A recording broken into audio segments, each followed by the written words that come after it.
1920 में अचानक भारत की तमाम मस्जिदों में दो पुस्तकें वितरित की जाने लगी। एक पुस्तक का नाम था कृष्ण तेरी गीता जलानी पड़ेगी और दूसरी पुस्तक का नाम था 19वीं सदी का लंपट महर्षि।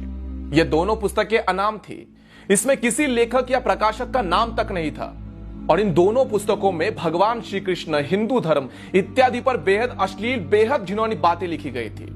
और इन पुस्तकों में तमाम देवी देवताओं के बाद इतने बेहद रेखा चित्र रेखाटे गए थे जिसे हिंदू अगर देख लेता तो उसका खून खौल के उठ जाता। और धीरे धीरे ये दोनों पुस्तकें भारत की हर एक मस्जिदों में वितरित की जाने लगी।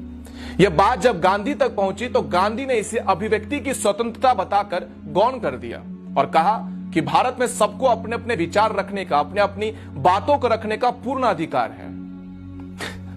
फिर एक दिन अचानक 1923 में लाहौर स्थित राजपाल प्रकाशक के मालिक महाशय राजपाल जी ने एक पुस्तक प्रकाशित की जिसका नाम था रंगीला रसूल। उस पुस्तक के लेखक का नाम गुप्त रखा गया था और लेखक की जगह लिखा गया था दूध का दूध और पानी का पानी। हालांकि उस पुस्तक में असली लेखक पंडित चंपूपति थे जो इस्लाम के जाने माने विद्वान थे और सबसे अच्छी बात यह थी कि उस पुस्तक में कोई भी झूठ नहीं था बल्कि तमाम सबूतों के साथ बकायदा आयत नंबर, हदीस नंबर इत्यादि देकर कई बातें लिखी गई थी। 1.5 वर्षों तक रंगीला रसूल बिकता रहा पूरे भारत में, कहीं कोई बवाल नहीं हुआ। लेकिन एक दिन अचानक 24 मई 1924 को गांधी ने अपने समाचार पत्र यंग इंडिया में एक लंबा चौड़ा लेख लिखकर रंगीला रसूल पुस्तक की खूब निंदा करी और अंत में 3 पंक्तियां ऐसी लिखी: मुसलमानों को स्वयं ऐसी पुस्तक लिखने वालों को सजा देनी चाहिए। गांधी का यह लेख पढ़कर पूरे भारत के मुसलमान अचानक से भड़क गए और राजपाल प्रकाशक के मालिक महाशय राजपाल जी के ऊपर केवल 3 वर्षों में 5 बार हमले हुए। लेकिन गांधी ने एक बार भी हमले की निंदा नहीं की थी। मजे की बात यह है कि कुछ मुस्लिम विद्वानों ने उस पुस्तक रंगीला रसूल का मामला लाहौर उच्च न्यायालय यानी कि हाईकोर्ट में दायर किया। हाईकोर्ट ने 4 इस्लामिक विद्वानों को न्यायालय में खड़ा करके उनसे पूछा कि उस पुस्तक में ऐसी कौन सी पंक्ति है जो सही नहीं, आप स्वयं बता दीजिए। चारों इस्लामिक विद्वान इस बात पर पूरी तरह से सहमत थे कि इस पुस्तक में कोई गलत बात नहीं लिखी गई। फिर लाहौर उच्च न्यायालय ने महाशय राजपाल जी पर मुकदमा खारिज कर दिया और उन्हें बाइज्जत बरी कर दिया।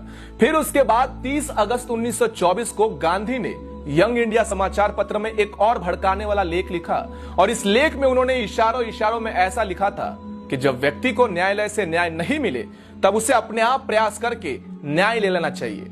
उसके बाद महाशय राजपाल जी के ऊपर 2 बार और हमले का प्रयास हुआ और अंत में 6 अप्रैल 1929 का हमला जानलेवा साबित हुआ जिसमें मोहम्मद इल्म दीन नामक एक युवक ने गदा से महाशय राजपाल जी के ऊपर कई बार वार किए जिनसे उनकी मौत हो गई थी। जिस दिन उनकी हत्या हुई उसके 4 दिन बाद गांधी लाहौर में थे, लेकिन गांधी महाशय राजपाल जी के घर पर शोक प्रकट करने नहीं गए और ना ही अपने किसी संपादकीय में महाशय राजपाल जी की हत्या की निंदा की। उसके बाद अंग्रेजों ने मुकदमा चलाकर मात्र 6 महीनों में महाशय राजपाल जी के हत्यारे इल्म दिल को फांसी सुना दी और वो भी इसलिए कि देश में हिंदू समाज जो था वो पूरी तरह से उबल रहा था और अंग्रेजों को लगा यदि उन्होंने जल्दी से फांसी नहीं दी तब अंग्रेजी शासन भी बर्खास्त हो जाएगा, खतरे में आ जाएगा। उसके बाद 4 जून 1929 को गांधी ने अंग्रेज वायसरॉय को चिट्ठी लिखकर महाशय राजपाल जी के हत्यारे की फांसी की सजा को माफ करने की अनुरोध किया था और इसके अगले ही दिन अपने समाचार पत्र यंग इंडिया में एक लेख लिखते हुए जिसमें गांधी ने यह साबित करने का प्रयत्न किया था कि हत्यारा तो निर्दोष है, नादान है, क्योंकि उसे अपने मजहब का अपमान सहन नहीं हुआ और उसने गुस्से में आकर यह हत्या करने का निर्णय ले लिया। दूसरी तरफ तब तक के जाने माने बैरिस्टर मोहम्मद अली जिन्ना ने भी लाहौर हाईकोर्ट के अंदर बाकायदा एक बैरिस्टर की हैसियत से इस मुकदमे में पैरवी करते हुए कहा था कि अपराधी मात्र 19 वर्ष का लड़का है, लेकिन इसने जो अपराध किया है वो बहुत ही बड़ा जघन्य अपराध है। इसके अपराध को कम नहीं समझा जा सकता, लेकिन इसकी आयु को देखते हुए इसकी फांसी को सजा को उम्र कैद में बदल देना चाहिए या फिर इसे काले पानी में जेल में भेज देना चाहिए। लेकिन अंग्रेजों ने 31 अक्टूबर 1929 को महाशय राज्यपाल जी के हत्यारे मोहम्मद इल्म दीन को लाहौर जेल में फांसी पर चढ़ा दिया था। बापू, तुम्हारा अहिंसा का पाठ एक तरफा था।